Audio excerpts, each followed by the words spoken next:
ایک لاگت چاہتا ہوں جہاں میں دماغ کی آپ کی کسی گوشے میں ان باتوں کو رکھوں کہ کبھی اللہ تعالیٰ آپ کو توفیق دے، اور میں سمجھتا ہوں انشاءاللہ اللہ دے تو کبھی اس لاگت کو کھول کر لوگوں کو بتانا، اور یہ محنت ہماری اصول ہو جائے گی کہ آپ نے سیکھ لیا اور آپ نے یہ بات کافر غیر مسلم تک پہنچا دی یا دوسرے تک پہنچا دی۔ انشاءاللہ تعالیٰ دار الخیر کفاعلہ کے تحت خیر کی طرف دعوت دینے والے کو اتنا ہی ثواب ملتا ہے جتنا اس کے اوپر عمل کرنے والے کو۔ تو یہ محنت ادا ہو جائے گی، آپ کی بھی محنت ادا ہو جائے گی، جیسا کہ مولانا ابھی آپ کے سامنے ذاکر صاحب مدنی بتلا رہے تھے کہ رب مبلغ افقہ، بہت سارے وہ لوگ جو جن تک دعوت دی جا رہی ہے دعوت دینے والے سے زیادہ سمجھدار ہو سکتے ہیں، دعوت دینے والے سے ہاں زیادہ ہو سکتے ہیں۔ میں کچھ بول رہا ہوں، ہمارے بہت سارے بھائیوں کے دماغوں میں ترتیب چل رہی ہوگی، ریل چل رہی ہوگی، ریکارڈنگ چل رہی ہوگی، میں وہ جو گرہیں نہیں کھول پاتا ان کے دماغوں کی گرہیں الحمدللہ کھل رہی ہوں گی، اور اللہ کے فضل سے وہ پلاننگ ہو رہی ہوگی، مجھے پتا ہے الحمدللہ ایسے سے بھی نیک بندے ہوتے ہیں، یہ اللہ کا شکر ہے الحمدللہ۔ اس لیے میرے عزیزوں، میرے دوستوں اور بھائیوں، یہ میں آپ کو دھیرے دھیرے آسانی سے ایک طرف لے جا رہا ہوں، وہ باتیں میں یہ بھی رکھو، اور جو اصل موضوع ہے وہ میں ابھی آپ کو بتا رہا ہوں، اور یہ سب اسی موضوع سے ریلیٹڈ ہے، منسلک ہے، مربوط ہے، سمجھ رہے ہیں؟ میں یہ بتا رہا ہوں کہ آپ کو اسلام سے جو پیار یا محبت یا اسلام سے جو قرب یا اسلام سے جو تھوڑی سی، میں یہ نہیں کہتا کہ زبانی طور پر آپ کو محبت نہیں ہے، جذباتی طور پر محبت، کتنے طور پر؟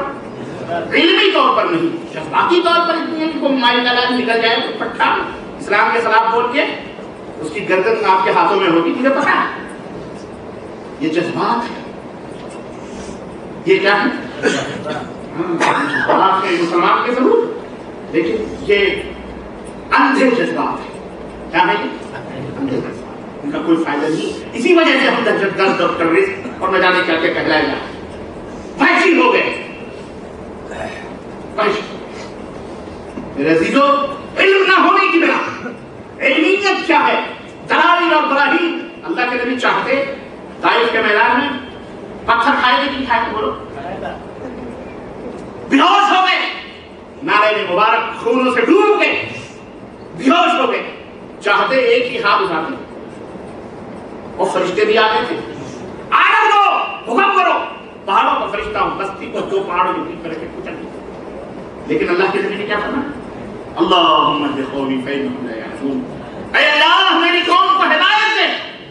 ان کا علاج موت نہیں ہے، ان کا علاج گردن زدنی نہیں ہے، ان کا علاج ہلاکت و بربادی نہیں ہے۔ ہم جانتے ہیں کہ میرا مولا چاہے تمہیں ہے وہ برباد کر دے، لیکن یہ کمال تو نہیں ہے کسی کو زبان کھولنے پر اس کی زبان کاٹ لو۔ کمال تو یہ ہے کہ اگر وہ علم کی روشنی میں گفتگو کر رہا ہے تو اسے علمی طور پر جواب دے کر کے اسے قائل کرے، اور اسلام نے اپنا لوہا منوایا، بولو منوایا کہ نہیں منوایا، اور آج تک منوا رہا ہے۔ یہ اسلام کی صداقت اور سچائی ہے۔ اپنے تو اپنے پرائے بھی اسلام کے گن گانے سے کبھی بھی انہوں نے پہلو تہی نہیں کری، وہ بھی مجبور ہوئے اسلام کی مدد و ستائش سے، اور وہ بھی انشاءاللہ میں آپ کے ساتھ کروں۔ میرے عزیزوں، میرے دوستوں اور بھائیوں، نماز یہ کیوں؟ دیکھیے آج یہ اللہ کے نبی صلی اللہ علیہ وسلم صحابہ کرام سے یہ بتاؤ کہ اگر کسی کے دروازے پر نہر بہ رہی ہو پانی کی، جیسے آپ کے الخفجی میں ماشاءاللہ تبارک اللہ سمندر ٹھاٹھے مارتا ہوا، ٹھاٹھے مارتا ہوا سمندر، رات کو سرسراہٹ کی آواز جب میں نے ہوٹل میں سنی، ہم نے کہا یہ آواز کیسی ہے؟ ہمیں کیا معلوم؟ جب دروازہ کھولا، کھڑکی کھولی، اللہ کی قسم دل مسرور ہو گیا، یہ خاموش سمندر ہمارے کھڑکی کے نیچے ہی سے بہ رہا ہے۔ ہم نے کہا ماشاءاللہ کتنی بڑی اللہ کی نعمت ہے، اللہ کی قسم کبھی جاؤ سمندر کے تٹ پر، ساحل پر کھڑے ہو کر کے غور کرو تھوڑی دیر، اللہ نے کتنے عظیم عظیم مخلوقات اس کے اندر پیدا کی، دنیا کی ساری خلاقتیں کے اندر جاتی ہیں، گھل مل کے سمندر ہو جاتی ہے۔ اللہ اکبر، کیا کیا اس کے اندر کیڑے مکوڑے، کیا کیا مخلوقات، سب روزیاں کھا رہے ہیں، پی رہے ہیں۔ 3 حصہ پانی ہے، 1 حصہ زمین، 3 حصے۔ اللہ نے ہمارے لیے میٹھے پانیوں کا کتنا زبردست انتظام کیا ہے، کیا ہے یہ دیکھ، 1 حصے کے لیے اتنے بڑے بڑے سمندر اللہ عز و جل بنائے۔ الغرض میرے بھائیوں، میرے عزیزوں، اللہ کی یہ قدرت ہے، شان ہے۔ جو سمجھتے ہیں وہ مسلمان ہو جاتے ہیں، مومن ہو جاتے ہیں۔ جن کی عقل کے تالے ابھی نہیں کھلے ہیں وہ ابھی انہیں بھول بھلائیوں میں ہیں۔ بڑے بڑے سائنٹسٹ ہیں، آسمانوں کے اوپر انہوں نے کمندیں ڈال لی، چاند پر پہنچ گئے، سب کچھ سیٹلائٹ تیار کر لی، ٹینک فلاں فلاں بنا لیا، لیکن جسے یہ نعمت اسلام نہ ملی وہ سب سے بڑا ابو جہل ہے، وہ سب سے بڑا، وہ سب سے ڈاکٹر ہے، انجینئر ہے، سائنٹسٹ ہے، وزیر اعظم ہے، صدر مملکت ہے، کچھ بھی ہے، لیکن اگر اپنے مالک کو نہ پہچان کر کے اس کا شکر نہیں ادا کیا تو بتاؤ وہ انسان ہے یا جانور اور حیوان ہے؟ بلکہ اللہ نے فرمایا بل ہم اضل، وہ جانوروں سے بھی بدتر ہیں، اولئک کالانعام بل ہم اضل، وہ جانوروں سے بھی بدتر ہیں، جانوروں سے بھی بدتر ہیں، جانور ہی نہیں بلکہ جانوروں سے بھی بدتر ہیں۔ یہ سب علم جو ہے یہی رہ جائے گا، میکینکی طائرہ ہوائی جہاز چلانا نہیں رہ جائے گا۔ اصل علم جو قبر میں جائے گا یہی توحید کا، اسلام کا علم جو آپ کی زندگی کو کے اندر نکھار ہے۔ تو اللہ کے رسول صلی اللہ علیہ وسلم نے فرمایا کہ اگر دریا تمہارے نہر کوئی بہ رہی ہو دروازے کے سامنے اور اس کے اندر کوئی آدمی 5 وقت غسل کرے تو بتاؤ اس کے جسم میں کوئی میل باقی رہ جائے گی؟ صحابہ کرام نے کہا اللہ کے نبی نہیں باقی رہے گی۔ آپ نے فرمایا بالکل یہی مثال 5 وقت کی نماز، یہی مثال 5 ٹائم کی نمازوں کی ہے۔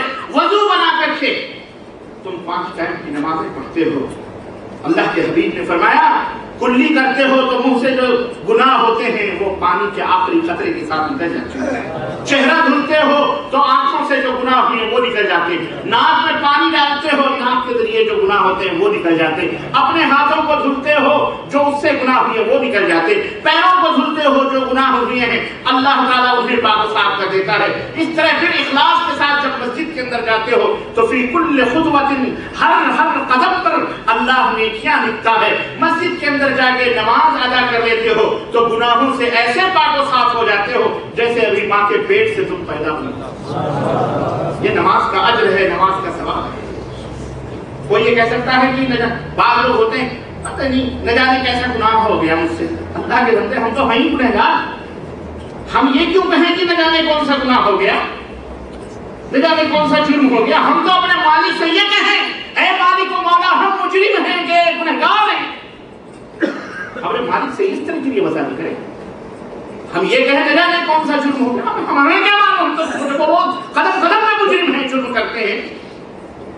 ہم اللہ کی نعمتوں کا شکر ادا کر سکتے ہیں، کن کن نعمتوں کا؟ فَبِأَيِّ آلَاءِ رَبِّكُمَا تُكَذِّبَانِ، رب کی کن کن نعمتوں کو تم جھٹلاؤ گے، کن کن نعمتوں؟ ارے یہ جو سانس آپ کے ناکوں سے، آپ کے پھیپھڑوں اور آپ کے کلیجوں اور دل سے ہوتے ہوئے آپ کے ناکوں سے آتی اور جاتی ہے، اگر ان سانسوں پر ہر دفعہ سبحان اللہ کہو تو کہہ سکتے ہو؟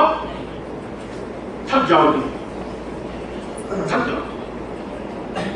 لیکن رب ذوالجلال نے بھی اپنے شکریہ کے کیسے کیسے اور نیکیوں میں کیسے کیسے زیادتی کے موسم بھی اور عطا فرمائے ہیں، اور کس کس طرح سے ان کا ازالہ بھی فرمایا ہے، اور کس کس طرح سے اللہ رب العزت نے ان خالی جگہوں کو پر کرنے کے ہمیں موقع دیے ہوئے ہیں۔ وضو بنا لے، نماز پڑھ لیں، 5 وقت نماز پڑھ، خلاص الحمدللہ وہ شکریہ ادا ہو گیا ہے کہ نہیں؟ یہ فائدے اگر یہ آپ کو معلوم ہو تو آپ نماز چھوڑیں گے؟ اللہ ایک ہی کوئی نہایت ہی فرعون وقت بنا ہو، واقعی وہ بے ایمان ہو، واقعی وہ منافق ہو، واقعی اس کے اوپر شیطان کا سوار ہو، پھر میں ایسے ہی بات تو نہیں کرتا، لیکن اگر کوئی مومن مسلمان کلمہ پڑھنے والا یہ جان لے کہ نماز کے اندر یہ فائدے ہیں کہ ہر سکون اور ہر غم اور ہر مصیبت کا اس کے اندر علاج ہے، تو پھر وہ کبھی نماز نہیں چھوڑے۔ آپ دیکھیں ہر مصیبت پر نماز، اللہ کے نبی پریشان ہوتے کہتے ارحنا یا بلال، ارحنا یا بلال، بلال اذان دو نماز ادا کرو، ہمیں سکون، بارش نہیں ہو رہی،